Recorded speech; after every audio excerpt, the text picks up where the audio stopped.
On March 6, 2016, of my senior year of high school, my English literature teacher made us write a letter to our future selves.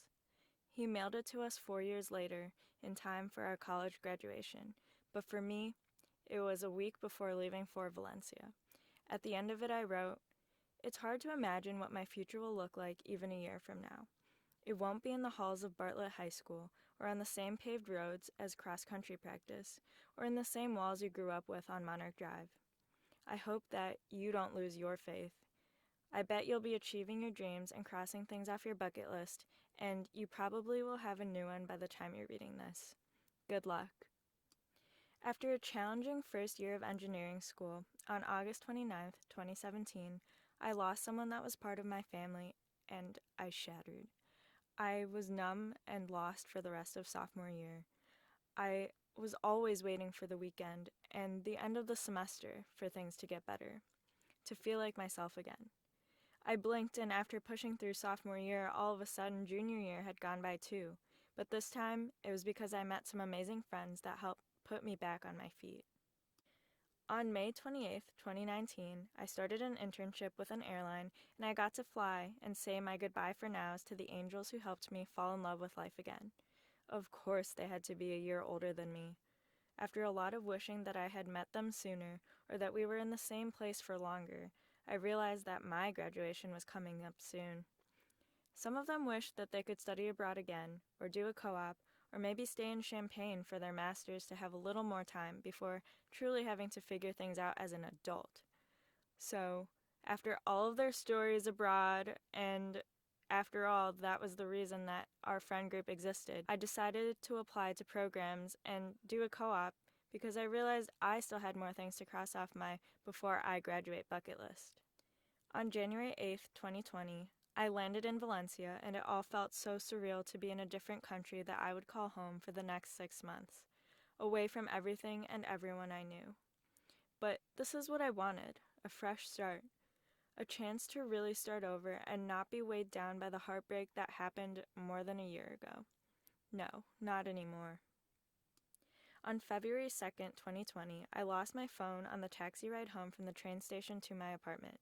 I had made it the whole weekend in Barcelona without losing anything or getting lost myself, and I just wanted to get back in bed because I had an early class the next day. I was devastated, triggered, and panicking about how I was going to communicate with people, especially back home, and find my way around this new city. I didn't realize how much my phone mattered to me, but it made me feel scared I wasn't cut out to be on my own, especially in a different country. What if I had made a mistake by coming? Maybe I would just keep messing things up like I used to, and a lot more anxious thoughts like this, they were starting to swirl in my head. A couple weeks went by, and I was doing my best to push through. After all, that was all I really knew how to do. I was trying my best to stay calm, hang out with new friends from Europe and friends from U of I. So, with my gut nagging at me due to the rising cases of COVID on the news, I was able to figure out cool ways to communicate and plan fun trips with my friends. My laptop became known as my big phone, my landline, and I would carry paper maps or write down directions to find the places I wanted to explore. I definitely felt like I was studying abroad in the 80s. I was just in a different world. It was a little hard when everyone else relied on so many apps and social media and instant messaging. Slowly but surely, I was feeling brave again, and now that I knew I could live in a different country, essentially off the grid, by myself, I was starting to feel free. I learned especially about the things I missed about home.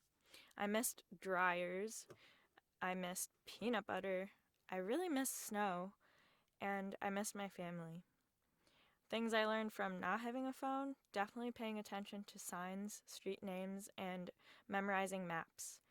I became better detail-oriented when it came to making plans, making sure that I had all the information I would need just in case. It's not like I could text someone if I was there. I would just have to hope that they would wait for me. I had been keeping tabs of COVID's progress, so by March 6th, 2020, I wasn't too surprised that we'd have to go home. On March 16th, I felt like I could finally breathe again when I landed in O'Hare. I borrowed a landline phone from the front desk, which definitely thought I was weird for not having a cell phone to call my own parents, but all I could say when my dad answered was, "I'm here." So in this video to my younger self, I'm thrilled to say, I'm here. You did it. College didn't go as planned. No, it was even more adventurous, dramatic, heartbreaking, daring, turbulent, and terrifying at times. Amazingly enough, you're still crossing things off your bucket list, and they always happen way better than you could imagine. Even though you felt like you were trapped in your head for a long time, it's time to trust yourself. There are so many more cool people to meet, museums to see, wines to taste, and cool books to read.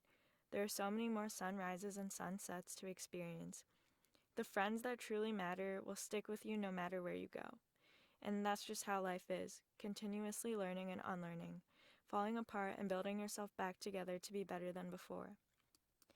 Even after years of getting lost, which is bound to happen again, at least I'm getting closer and closer to feeling like I am home.